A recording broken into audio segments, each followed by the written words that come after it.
ಇನ್ನು ಈಗ ಒಂದು ಕಂಪ್ಲೇಂಟ್ ಅಥವಾ ಜನ ಅಬ್ಸರ್ವೇಷನ್ ಮಾಡಿರೋದು ಏನು ಅಂತಂದರೆ, ರಘು ಅವರು ಗಿಲ್ಲಿ ಜೊತೆ ಚೆನ್ನಾಗೇ ಇದ್ರು. ಯಾವಾಗ ಗೆಸ್ಟ್ಗಳು ಅಂದರೆ ಇನ್ಕ್ಲೂಡಿಂಗ್ ಮಂಜು ಅವರು, ತ್ರಿವಿಕ್ರಮ್ ಅವರು ಮತ್ತು ನೀವೆಲ್ಲ ಬಂದಾದ ನಂತರ ಮತ್ತು ನಿಮ್ಮಿಂದ ಏನೋ ಸ್ವಲ್ಪ ಬ್ರೈನ್ ವಾಶ್ ಎಲ್ಲ ಆಗಿ ಅವರು ಲೈಕ್ ಅಂದರೆ ಗಿಲ್ಲಿ ಮೇಲೆ ಈ ಥರ ಒಪಿನಿಯನ್ ಅಂದರೆ ಇವ್ನು ನನ್ನನ್ನು ಯಾಕೋ ಕೆಳಗಾಗ್ತಿದ್ದಾನೆ, ನನ್ನನ್ನು ತಮಾಷೆ ಮಾಡಿ ನನ್ನ ಪರ್ಸ್ನಾಲಿಟಿನ ಡೌನ್ ಮಾಡ್ತೀನಿ ಅಂತ ಅನ್ಸೋದಕ್ಕೆ ಶುರುವಾಯಿತು. ಬಿಕಾಸ್ ಅಂತ ಜನ ಅನ್ಕೊಳ್ತಿದ್ದಾರೆ. ಬಿಕಾಸ್ ಮೊದಲೆಲ್ಲ ಚೆನ್ನಾಗೇ ಇದ್ರು, ನಗಾಡ್ತಿದ್ರು. ಅವರು ಕೂಡ ಅವ್ರದ್ದೆಲ್ಲ ಮೀಮ್ಸ್ ಎಲ್ಲ ಆಗೋಯ್ತು. ಆ ಮೀಮ್ಸ್ನ ತೋರಿಸಿದ್ರು ಒಳಗಡೆ. ಆ ಥರದ್ದೆಲ್ಲ ಅಷ್ಟರ ಮಟ್ಟಿಗೆ ಅವರಿಗೆ ವಿಸಿಬಿಲಿಟಿ ಸಿಕ್ಕಿತ್ತು ಹೊರಗಡೆ. ಬಟ್ ಎಲ್ಲ ಒಂದ್ ಕಡೆ ನೀವೆಲ್ಲ ಬಂದಾದ ನಂತರ ಮೋಸ್ಟ್ಲಿ ಬ್ರೈನ್ ವಾಶ್ ಆಗಿ ಅವ್ರು ಇವಾಗ ಇವ್ರನ್ನ ಗಿಲ್ಲಿ ಅವ್ರನ್ನ ಸ್ವಲ್ಪ ದೂರ ಇಡ್ತಾ ಇದ್ದಾರೆ ಅಂತ ಅನ್ನಿಸ್ತಾ. ಒಂದು ಕ್ಲಿಯರ್ ಆಗಿ ಹೇಳ್ತೀನಿ, ನಾವು ಗಿಲ್ಲಿ ಅಥವಾ ರಘು ವಿಷಯ ಯಾರು ಮಾತಾಡಿಲ್ಲ. ರಘು ಸರ್ ಗಿಲ್ಲಿಯಿಂದ ದೂರ ಆಗೋದಕ್ಕೆ ಒಂದೇ ಕಾರಣ, ವೀಕೆಂಡ್ ಅಲ್ಲಿ ಜನರಿಂದ ಲೆಟರ್ ಬರುತ್ತೆ. ಜನರಿಂದ ಒಂದು ಲೆಟರ್ ಬರುತ್ತೆ. ಆ ಸ್ಯಾಟರ್ಡೆ ವೀಕೆಂಡ್ ಅಲ್ಲಿ ನನಗೂ ಬಂತು, ಎಲ್ಲರಿಗೂ ಒಂದೊಂದು ಲೆಟರ್ ಬರುತ್ತಲ್ಲ ಜನರಿಂದ. ಆ ಲೆಟರ್ ಅಲ್ಲಿ ಮೆನ್ಷನ್ ಆಗಿತ್ತು, ರಘು ಮತ್ತೆ ಗಿಲ್ಲಿ ಅವರ ಸ್ನೇಹದಿಂದ ರಘುವಿ ಅವರ ಆಟಕ್ಕೆ ತೊಂದರೆ ಆಗುತ್ತಾ ಅಂತ ಲೆಟರ್ ಬರುತ್ತೆ. ಸೊ ಆ ವೀಕೆಂಡ್ ನ ಇನ್ಪುಟ್ ಅನ್ನ ಎಲ್ಲರೂ ಸೀರಿಯಸ್ ಆಗಿ ತಗೊಂಡ್ರು. ಸೇಮ್ ವೀಕ್ ಕಾವ್ಯ ಗಿಲ್ಲಿ ಅನ್ನೋ ಕಾರಣಕ್ಕೆ ಕಾವ್ಯ ಅವರ ಆಟಕ್ಕೆ ತೊಂದರೆ ಆಗುತ್ತಾ ಅಂತೂ ಲೆಟರ್ ಬಂದಿತ್ತು. ಸೊ ಸೇಮ್ ವೀಕೆಂಡ್ ಇಂದ ರಘು ಸರ್ ಮತ್ತು ಕಾವ್ಯ ಇಬ್ರು ಇಂಡಿಪೆಂಡೆಂಟ್ ಆಗಿ ಆಡ್ಬೇಕು ಅನ್ನೋ ಕಾರಣಕ್ಕೆ ಬರ್ತಾನೆ. ಅಂಡ್ ಗಿಲ್ಲಿ ಕೆಲವು ಕಾಮಿಡಿನ ರಘು ಸರ್ ಬಗ್ಗೆ, ಅವ್ರಿಗೆ ನೀನ್ ಇಷ್ಟೊಂದು ಜಿಮ್ ಮಾಡ್ತೀಯಾ, ನಿನ್ ಜಿಮ್ ಮಾಡಿ ಏನ್ ಪ್ರಯೋಜನ, ನಾವು ದೇಹ ದಂಡಿಸಬಾರದು ಅನ್ನೋದೆಲ್ಲ ಮಾತಾಡೋಕೆ ಶುರು ಮಾಡಿದ್ರು.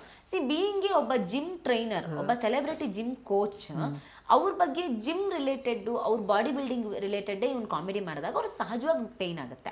ಸೊ ಅವರು 350 ಕಿಲೋ ರಾ ಲಿಫ್ಟ್ ಮಾಡಿರೋಂಥ ಒಬ್ಬ ವೆಯ್ಟ್ ಲಿಫ್ಟರ್ ರಘು ಸರ್. ಅವ್ರ ಜೀವನದ ಅತಿ ದೊಡ್ಡ ಸಕ್ಸಸ್ ಅದು. ದೇಶದಲ್ಲೇ ಅಷ್ಟು ವೆಯ್ಟ್ ಲಿಫ್ಟ್ ಮಾಡಿರೋರು ಇಲ್ಲ. ಸೊ ಅಂಥದ್ದೊಂದು ಸಾಧನೆನೇ ತಮಾಷೆ ಮಾಡಿದಾಗ ಅವ್ನು ತುಂಬಾ ತಮಾಷೆ ಮಾಡ್ತಾನೆ. ನಿನ್ಗೆ ಕಾಲು ನೋಡಿದ್ರೆ ಕಾಲು ನೋವಂತೀಯ, ಕೈ ನೋಡಿದ್ರೆ ಕೈ ನೋವಂತೀಯ, ನೀನ್ ಅಲ್ಲೇ ಬಿದ್ದಿರ್ತೀಯ, ಅಲ್ಲಿ ನೋಡಿದ್ರೆ ಹೋಗಿ ಸುಸ್ತಾಗಿ ಮಲಗ್ತೀಯ, ನೀನೇನ್ ಜಿಮ್ ಮಾಡ್ತೀಯ, ನೀನೇನ್ ಹೆಲ್ದಿ ಇರ್ಗಿದೀಯ ಅಂದಾಗ ಅದು ಅವ್ರ ಪ್ರೊಫೆಷನ್ಗೂ ಇಂಪ್ಯಾಕ್ಟ್ ಆಗುತ್ತೆ. ಬಿಕಾಸ್ ಅವ್ರ ಜಿಮ್ ರನ್ ಮಾಡ್ತಾ ಇದ್ದಾರೆ, ಅವ್ರನ್ನ ನಂಬಿ ಎಷ್ಟೋ ಜನ ಸೆಲೆಬ್ರಿಟೀಸ್ಗಳು ಅವ್ರ ಜಿಮ್ಗೆ ಬರ್ತಾರೆ.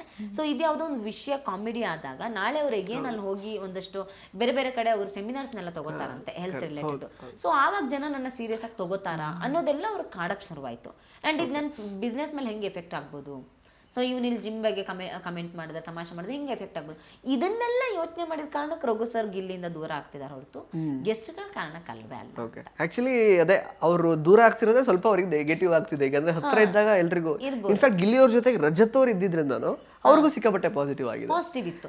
ಬಟ್ ಸಿ ಥಿಂಗ್ ಹಂಗೆ ಕಂಟಿನ್ಯೂ ಆಗುತ್ತೆ ಅಂತ ಯಾರಿಗೂ ಹೇಳಕ್ಕಾಗಲ್ಲ. ಅಂಡ್ ಅದನ್ನ ಅವ್ರಿಗೆ ಇಷ್ಟ ಇಲ್ಲ ಅಂದಾಗ ಖಾಲಿ ಕಂಟೆಂಟ್ಗೋಸ್ಕರ ಅವ್ರ ಜೊತೆಗಿದ್ರೆ ಅದೊಂಥರ ಫೇಕ್ ಅಂತ ಅನ್ಸ್ಕೊಂಡ್ಬಿಡುತ್ತಲ್ಲ. ಸೊ ಅವ್ರು ಅದ್ರ ಆ ವಿಷಯದಲ್ಲಿ ಕ್ಲಿಯರ್ ಆಗಿದ್ದಾರೆ, ನಂಗೆ ಬೇಡ ಅವನಿಂದ ಕಂಟೆಂಟ್ ಬೇಡ ನಂಗೆ, ಸೊ ನಾನು ಒಬ್ಬನೇ ಆಡ್ತೀನಿ ಅನ್ನೋದೇ ಅವರು ಮಾತಾಡ್ತಿರೋದು. ಸೊ ಹಂಗಾಗಿ ಅವ್ರು ಆ ಡಿಸಿಷನ್ ಬಂದಿದ್ದಾರೆ. ಇಂಟ್ರೆಸ್ಟಿಂಗ್ ಮತ್ತು ಇನ್ಫಾರ್ಮೇಟಿವ್ ವಿಡಿಯೋಗಳನ್ನ ಮಿಸ್ ಮಾಡ್ಕೋಬೇಡಿ, ಈಗಲೇ ಸಬ್ಸ್ಕ್ರೈಬ್ ಮಾಡಿ.